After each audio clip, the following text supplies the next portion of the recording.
Hello, this is Lee on PublicLee Speaking, and on this video I'll be doing a review of a TV show, specifically a cartoon by the name of Danny Phantom. For those of you who haven't heard of this, it was a cartoon on Nickelodeon airing from 2000 to 2003. It involves a 14-year-old boy who gets ghost powers that, well, just watch the opening. Oh wait, you can't, because Viacom has some sort of deal with YouTube, and Viacom owns Danny Phantom, thus I can't post the video. Oh well, ironically enough, you can search YouTube for the video if you want to, but it isn't that necessary. Thanks for nothing, YouTube. So, Danny Phantom was created by a man named Butch Hartman, the same guy who came up with The Fairly Odd Parents, though Steve Marmol was responsible for a good deal of the writing and characterization. This show is really, really good, partly because it walks the line between funny and serious. And the funny is not pop culture funny that erodes with time, but commenting on the weirdness of teen life, which is eternal. It also has morals about adolescence, like finding yourself, abuse of power, romance, or lack thereof, and how awkward it all is at that age. Anyways, every episode had a moral, like, don't sell your parents' stuff for money, or really, any group of friends that you need to buy yourself into is worthless. Or, some rules are good, but just because it's a rule doesn't make it right, down to something simple like check your sources before jumping to conclusions.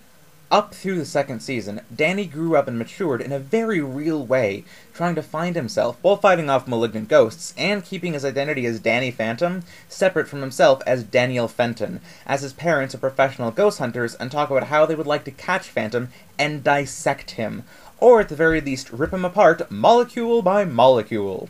This is only possible due to the fact that he is only half ghost and can switch between ghost and human forms at will to keep his identity a secret. So, to break this up, there are three components here: setting, characters, and how it all went wrong. So, setting. The show takes place in Amity Park, a small city in America. It has a mall, the local burger place called the Nasty Burger, and the local high school named Casper High. The show is full of homages if you see them, but they're not so overt as to draw attention away from the show itself. Also, the aforementioned ghost portal in Danny's basement goes to the Ghost Zone, an eerie place where all ghosts live, with land masses floating in creepy space. So, characters. First of all, you have Danny, who's a normal 14-year-old boy. Well, as normal as you can be with ghost hunter parents. He gains the aforementioned ghost powers and decides to help people with them with a speed and certainty that only childhood allows, though this belief is shaken as he grows older. He tries, but he's only human, and that simple fact shows how well done his characterization was. Then there's Tucker, one of Danny's two best friends, who is as much of a carnivore as nutrition will allow, and he loves technology, like treating his PDA as a cherished loved one kind of love. And the fact that he's black is never mentioned. Ever. This is actually fairly interesting, as normally the black character is the black character, but here he's just Tucker. Come to think of it, one of the jocks is Asian, but no one makes a big deal about it, which sends a very nice message about, well, whatever the opposite of racism is. Next is Sam, the ultra-recycla-vegetarian goth chick who is a thing for Danny. Though goth isn't the best description, she dresses like one and is okay with dark things. I mean, her best friend is part ghost. But she's a nice, happy person. A perky goth, if you will. Also, while her and Danny have a thing, it's interesting and awkward and fun to watch, as it's just how 14-year-olds would act. With the entire, he's just a friend, I don't like him, well, maybe I do. Wait, I said that out loud? Ah! It's cute.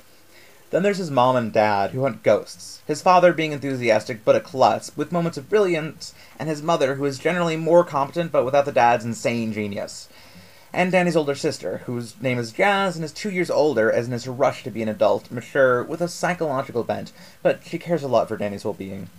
As for villains, Danny is a veritable rogues gallery, from the box ghost who wields creepy cardboard and packing containers of doom, to Skulker, the Ghost Zone's greatest hunter, and Ember, a ghostly rocker chick who becomes more powerful the more people say her name, and many others. The show's big bad is Vlad Plasmius, an old friend of Danny's father who is a half-ghost like Danny. He goes by Vlad Masters in human form, and has kind of an edible thing going on where he wants to kill Danny's dad and marry his mom, something Danny responds to with an appropriate level of disgust.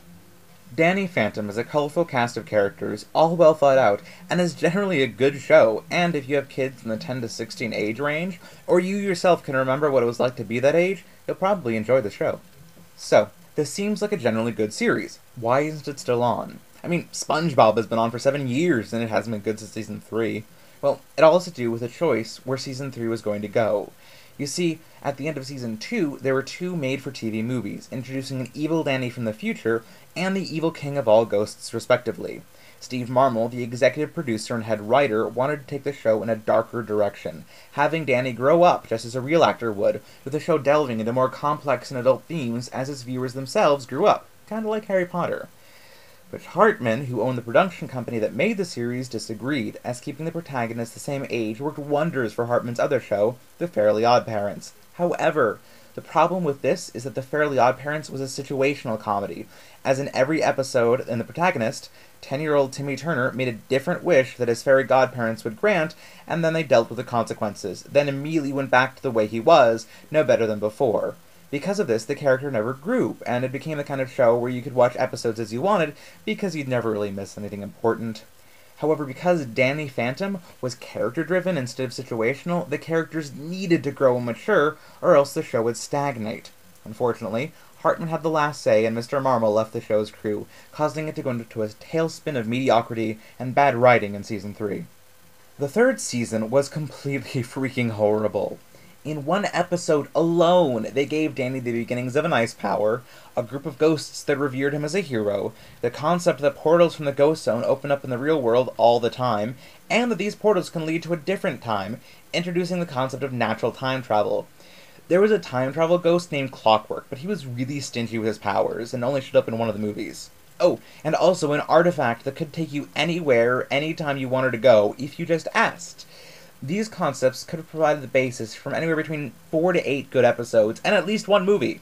But instead, you get an info dump, Danny being an idiot, again, and a funny chase scene through time.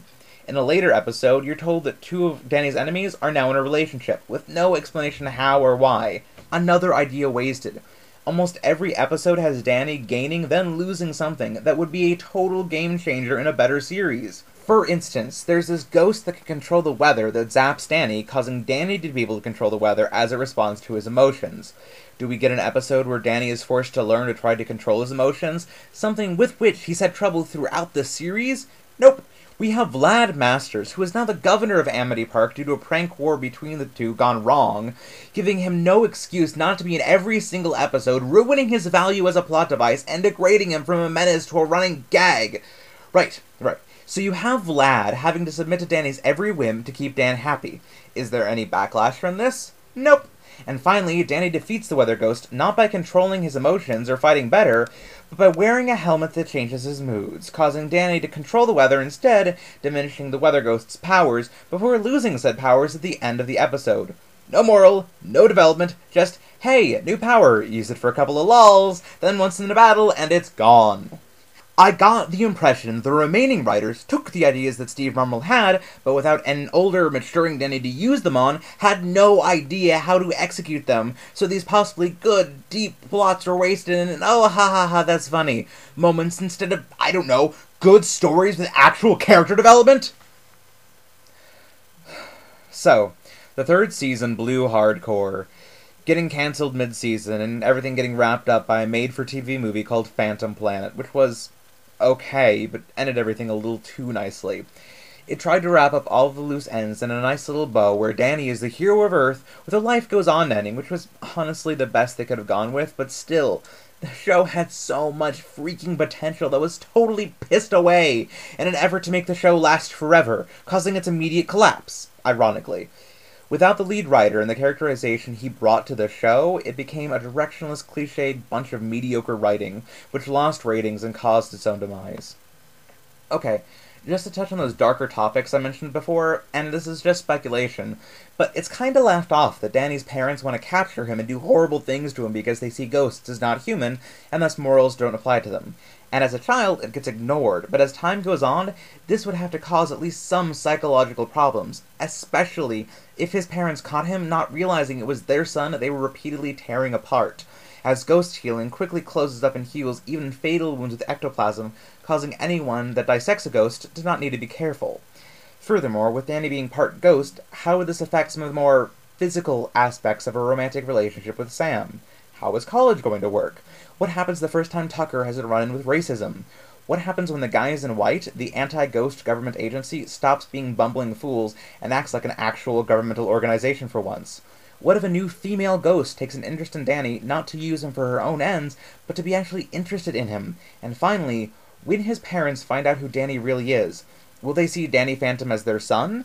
Or will they see their son as dead, and this horrible mockery of their son, Daniel Fenton, as a puppet of Danny Phantom, blame his growth as a person on that ghost, and seek revenge for what they think he did to their son, when all he did was grow up?